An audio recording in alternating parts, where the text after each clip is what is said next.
현재 뉴스에 정말 많은 일이 일어나고 있습니다. 물론 트럼프 대통령은 지금 중국에 있습니다. 와, 벌써 2026년 5월이네요. 세계에서 가장 영향력 있는 두 지도자가 마주 앉아 있거나 곧 마주 앉게 될 것입니다.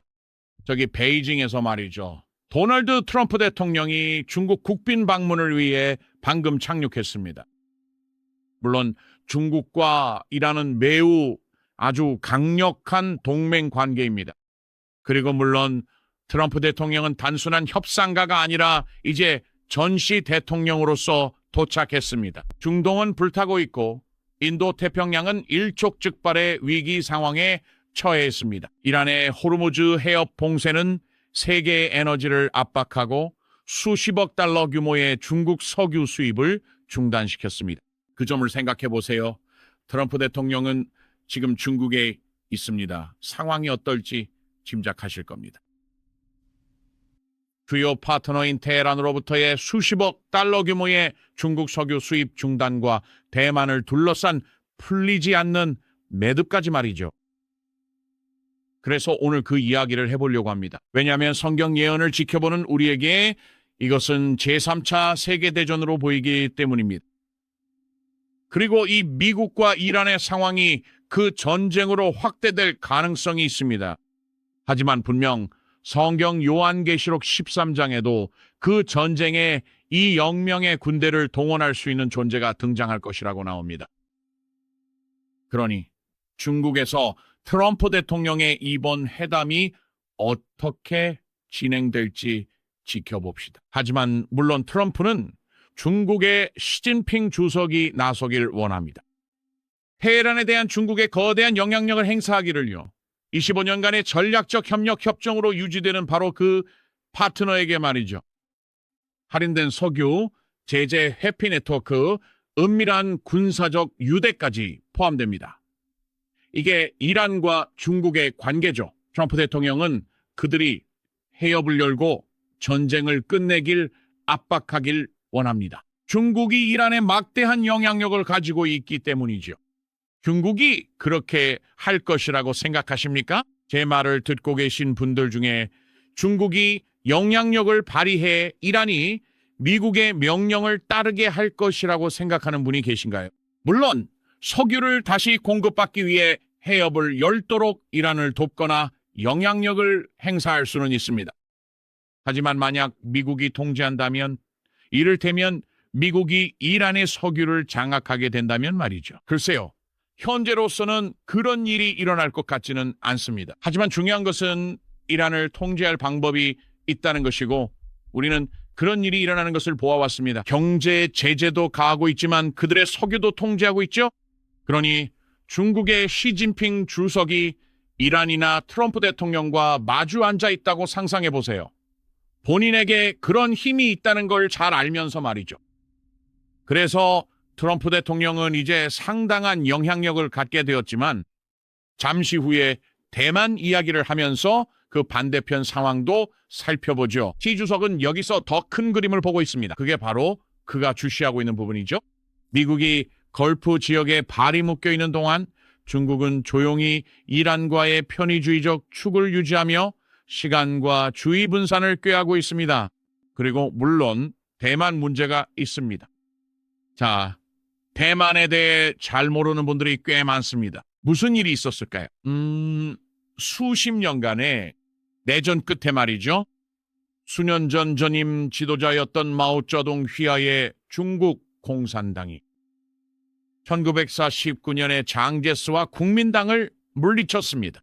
그래서 결국 패배한 국민당 정부는 중국 본토에서 대만으로 급히 도망쳤고 그 당시 대만은 포르모사라는 이름으로 널리 알려져 있었습니다. 국민당은 자신들의 군대와 수많은 관리들 그리고 국가의 중요한 비축 자산과 귀중품들을 모두 챙겨서 서둘러 떠났습니다. 마오는 중국 본토에 중화인민공화국을 세웠고 그 시점부터 양측 정부는 자신들이 유일한 합법적 중국을 대표한다고 주장했습니다. 하지만 누가 통치권을 가졌느냐에 대해서만 의견이 갈렸죠. 베이징 입장에서 대만은 중국 내전의 미완성 과제 같은 것으로 남아 있습니다. 그리고 공산 중국은 통일을 이루고 다시 되찾기 위해 무력을 사용하는 것을 결코 배제하지 않았습니다. 대만을 말이죠. 수십 년에 걸쳐 대만은 권위주의 통치에서 번영하는 자치민주주의 국가로 진화했습니다. 강력한 자유시장, 경제와 평화로운 정권 교체, 그리고 전 세계적으로 정말 압도적인 반도체 산업을 갖추게 되었죠. 이는 미국과 우리 동맹국들의 기술적 우위에도 매우 중요합니다. 오늘날 대만섬은 공산주의 확장에 대한 일종의 최전선 억제력이자 지구상에서 가장 전략적으로 중요한 분쟁 지역 중 하나로 자리 잡고 있습니다. 그렇다면 이 모든 상황에서 미국은 어떤 입장일까요? 1979년 이후로 미국은 이른바 전략적 모성 정책을 유지해 왔습니다. 트럼프 대통령도 그렇게 하고 있고요. 하지만 그는 다음과 같은 발언을 했습니다. 중국이 대만을 침공할 경우 우리가 군사적으로 개입할 수도 있다는 생각을 갖게 만드는 발언이죠.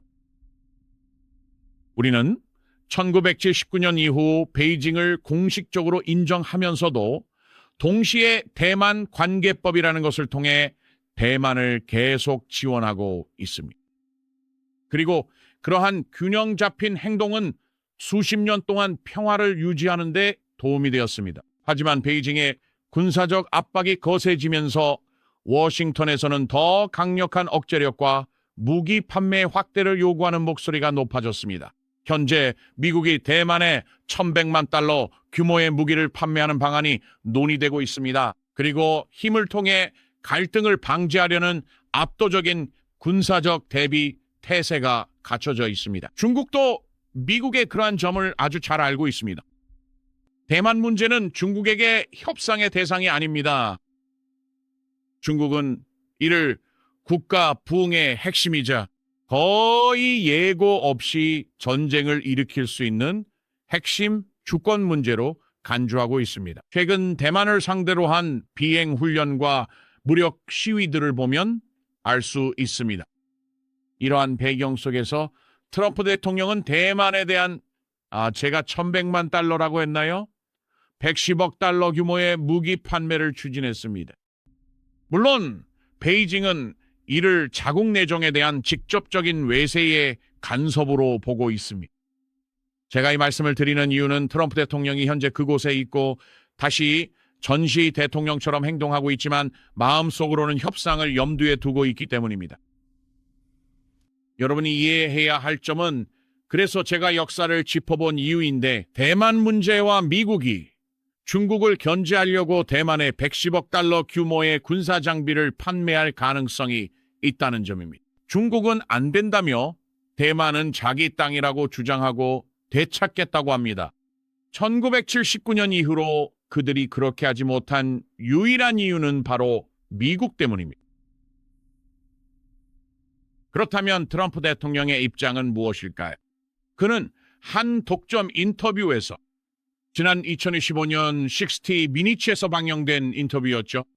당시 트럼프 대통령은 시진핑 중국 국가주석이 대만에 대한 군사 행동의 결과를 알고 있다고 말했습니다. 하지만 중국이 대만을 침공할 경우에 구체적인 계획에 대해서는 답변을 거부했습니다. 그는 노라 오도넬 기자에게 자신의 비밀을 누설하고 싶지 않다고 말했습니다. 그래서 지난 수년간 미국이 대만을 돕기 위해 군사적으로 개입할 수도 있다는 분위기가 깔려 있었습니다. 물론 미국이 중국으로부터 대만을 보호해야 할 법적 의무는 없습니다. 그럼에도 불구하고 워싱턴의 메시지는 많은 사람들에게 여전히 분명합니다. 중국이 대만을 공격한다면 그 가능성은 언제나 열려 있습니다. 미국이 개입하여 대만을 도울 것이라는 점입니다. 그럴 잠재력이 있습니다.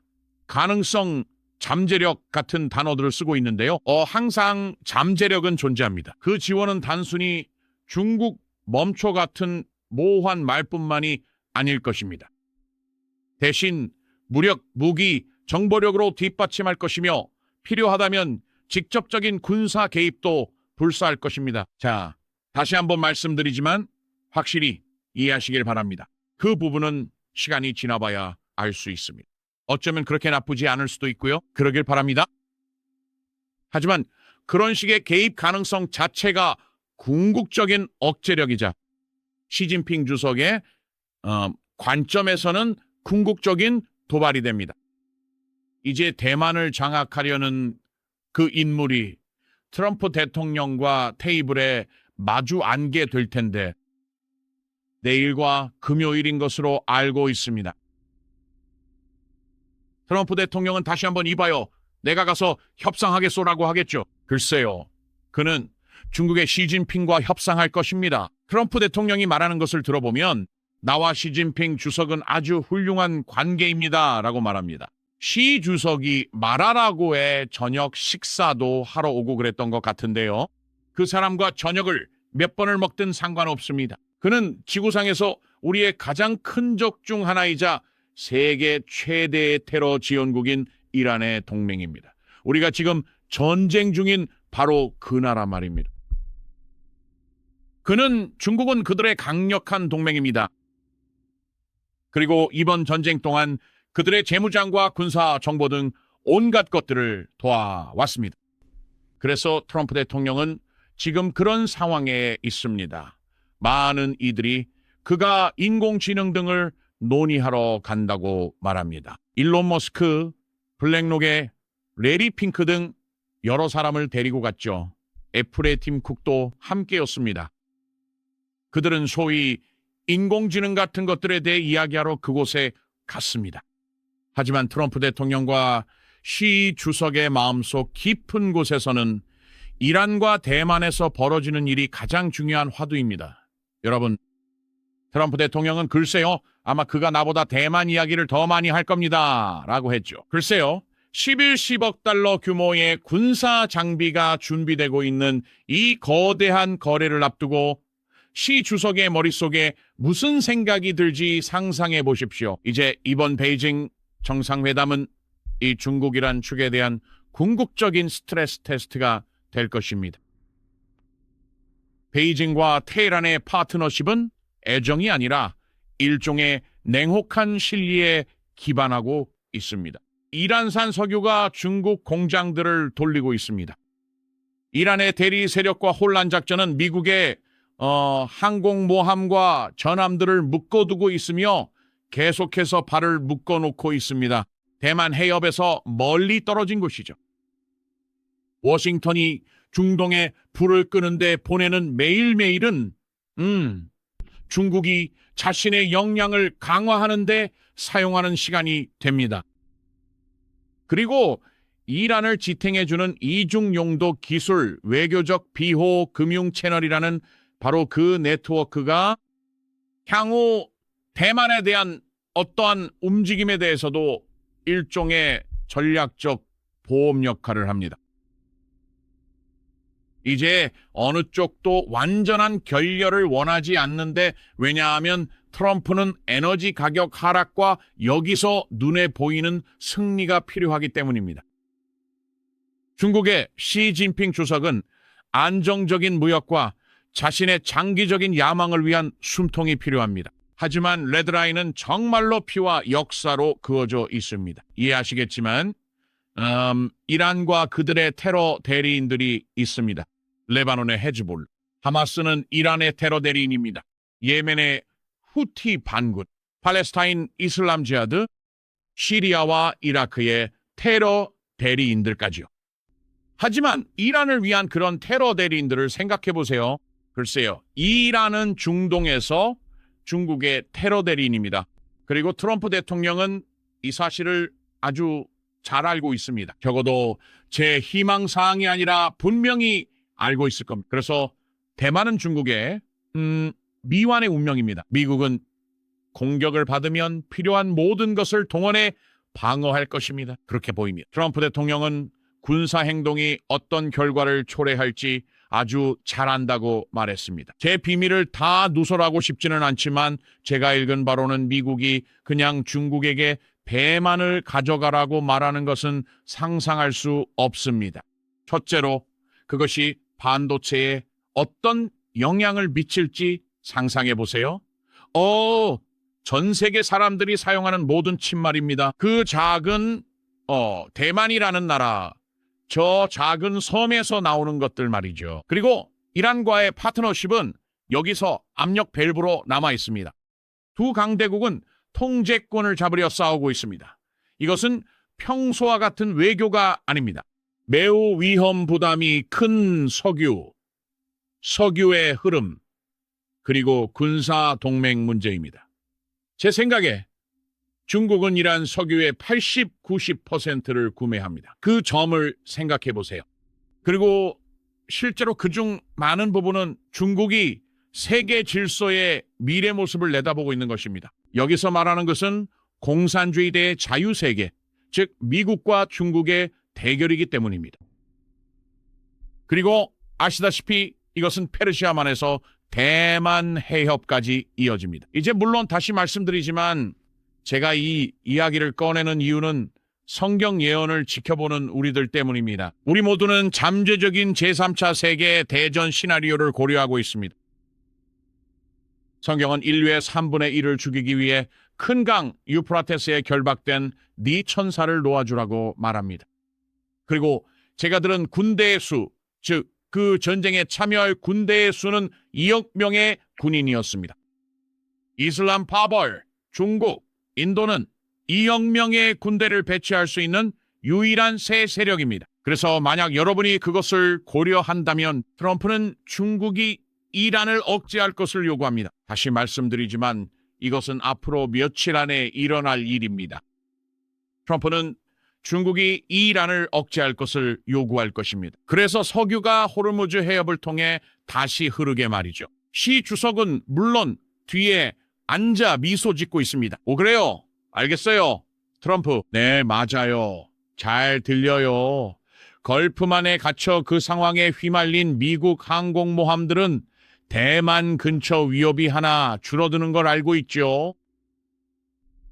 하지만 이란의 봉쇄와 그것이 테헤란으로 향하는 중국의 생명선이라는 점, 그리고 미국 항공모함들이 멀리 묶여 있다는 점, 대만의 레드라인, 대만과 11억 달러 규모의 무기 거래, 양측에 깨지지 않는 서약 등을 생각해 보십시오. 그 모든 것에 대해 생각해 보십시오. 모든 길은 다시 그 유프라테스 강 지역으로 이어집니다.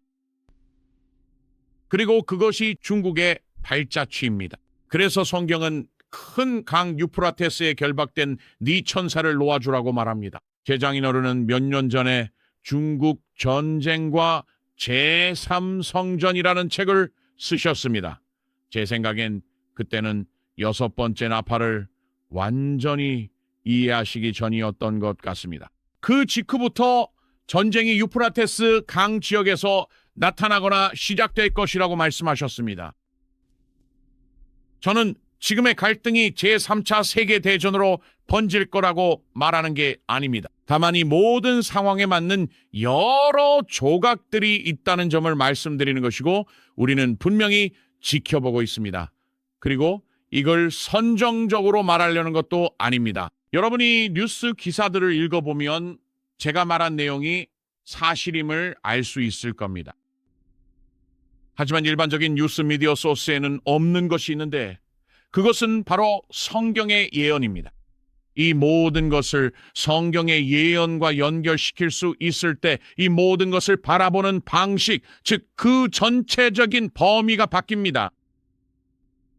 그래서 그렇지 않다면 그것에 대해 생각해 보세요. 이스라엘의 네타냐후 총리는 전쟁이 아직 끝나지 않았다고 말했습니다. 왜냐하면 농축 우유라늄을 꺼내야 하고 이란의 정권 교체가 일어나지 않는 한 정말로 정권 교체가 필요하기 때문입니다. 전쟁은 결코 끝나지 않을 것입니다. 이제 이것에 대해 생각해 보십시오. 성경은 현대의 페르시아인 이란이 아마겟돈 전쟁에서 예루살렘을 침공하는 국가들과 함께 내려올 것이라고 말하기 때문입니다. 어떻게 정권 교체가 일어날 수 있을까요? 다른 정권이 들어서지 않는 한 말이죠. 이스라엘을 상대로 그런 일을 벌일 수 있게 하는 완전한 정권 교체가 어떻게 가능하겠습니까? 이라는 보아하니 끝까지 이스라엘에 대항할 것으로 보입니다. 그렇다면 트럼프 대통령과 이스라엘은 이 상황이 끝나기 전에 완전한 정권 교체를 이뤄낼까요? 아닐 수도 있습니다. 그저 들어가서 농축 우라늄만 제거할 수도 있죠. 하지만 문제는 이란과 그 테러대리 세력들이 사라지지 않을 것이라는 점입니다. 지금 트럼프 대통령의 중국 방문을 지켜보고 있는데 이것이 이란 상황과 중동 정세에 어떤 영향을 미칠지 주시하고 있습니다. 그리고 그것이 상황을 멈출 수 있을지 아니면 대만과의 11억 달러 규모의 잠재적 군사 장비 거래가 유프라테스강 지역에서 정말 큰 충돌을 일으키는 계기가 될까요? 어쩌면 이미 시작되었고 대만 상황으로 이어질 수도 있습니다. 지금은 알 수 없습니다. 없는 일을 만들고 싶지 않아요. 제가 여기서 하려는 건 그런 게 아니니까요. 단지 하나님의 예언적 시간표에 따른 때라는 것을 알고 있고 그 지역에 거대한 갈등이 있다는 점을 말씀드리는 겁니다. 이제 다음으로 언급하고 싶은 것은 찰스 국왕입니다. 세상에 이분은 항상 뉴스에 나오네요. 찰스 국왕이 오늘 의회 상하원 모두에서 연설을 했습니다. 그리고 찰스 국왕이 적그리스도라고 주장하며 저에게 끊임없이 연락하는 사람들이 있습니다. 좋아요. 그가 정말 그런지는 모르겠지만 제 명단에서 순위가 올라가고 있긴 합니다. 그러니까 수년 동안 계속 업데이트해온 명단이 있다는 말입니다. 지금 이 지구상의 적그리스도가 누구인지 아는 사람은 아무도 없습니다. 하지만 저에겐 명단이 있죠. 잠재적인 인물들이 있고 이 사람을 빼고 저 사람을 넣기도 합니다. 적그리스도는 남자일 것이기 때문에 명단에 여자는 없습니다. 성경은 그를 멸망의 아들이라고 부르죠. 그런데 이 찰스 국왕은 왜 명단에 있는 걸까요? 무슨 일이 일어나고 있을까요? 세상이 온갖 일로 정신이 없는 사이 찰스 3세 국왕이 의회 앞에 섰습니다. 오늘 아침 국왕 연설에서 이렇게 선언했습니다. 그대로 인용해보죠. 나의 장관들은 시민들이 공공 서비스와 상호작용하는 방식을 현대화할 디지털 아이디 도입을 추진할 것이다. 여러분, 바로 이겁니다. 왕좌에서 직접 나온 말입니다. 서방 동맹의 오랜 핵심 국가인 영국이 이제 공식적으로 자체적인 국가 디지털 아이디 시스템을 추진하고 있습니다. 이것은 어떤 막연한 미래 계획이 아닙니다.